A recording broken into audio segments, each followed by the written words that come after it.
Premier ministre, Mesdames et Messieurs les ministres, mes chers collègues, ma question s'adresse au ministre de la Ville, de la Jeunesse et des Sports.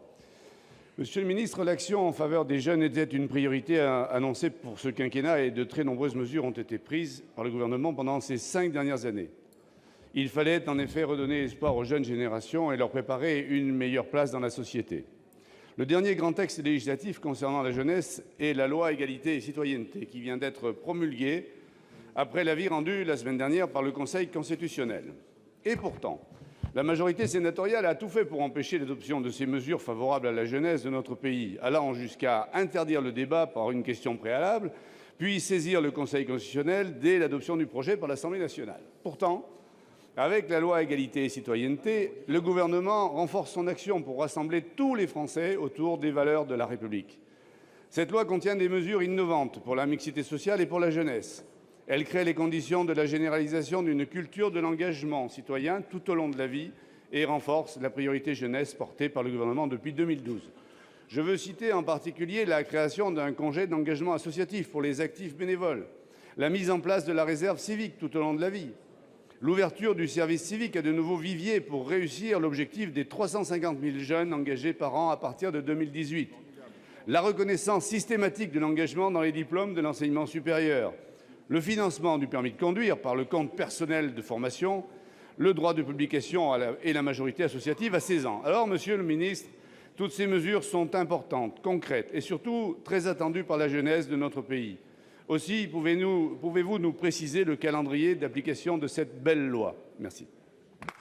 Pour vous répondre, la parole est à Monsieur Patrick Kanner, ministre de la Ville, de la Jeunesse et des Sports. Monsieur le ministre. Merci, Monsieur le Président. Monsieur le sénateur Magnier, merci pour cette question qui me permet de donner à la Haute Assemblée des éléments de précision sur le calendrier d'application de la loi du 27 janvier dernier, qualifiée égalité, citoyenneté. Nous attachons une grande importance sous l'autorité du Premier ministre Bernard Cazeneuve pour que les lois votées bien sûr au Parlement aient une application la plus rapide possible.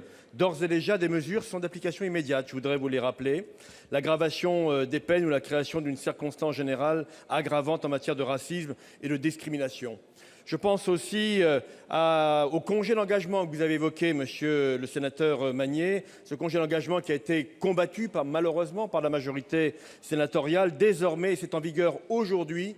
Tout salarié du secteur public ou tout salarié du secteur privé peut demander un congé de 6 jours pour se consacrer à son engagement bénévole associatif. C'est une manière de concevoir notre démocratie dans le pays.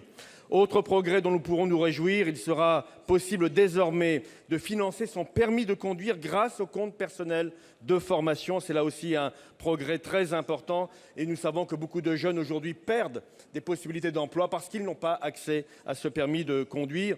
D'ici avril, avec de nouveaux décrets d'application, nous allons pouvoir créer la réserve civique, l'élargissement du service civique aux sapeurs-pompiers, des droits nouveaux pour les jeunes de 16 ans et plus. Et je n'oublie pas la formation obligatoire à la non-discrimination pour les recruteurs des grandes entreprises. Monsieur le Président, il s'agit là d'une loi importante, d'une loi de progrès pour la fin de ce quinquennat. Je me réjouis pour des millions de nos concitoyens. Permettez-moi, puisqu'il me reste encore un peu de temps, de me féliciter pour une autre information. C'est le parcours exceptionnel, et j'associe le secrétaire d'État Thierry Braillard, le parcours exceptionnel de notre équipe de handball. Le ministre des Sports se réjouit que nous ayons pu décrocher un 6e titre de champion du monde.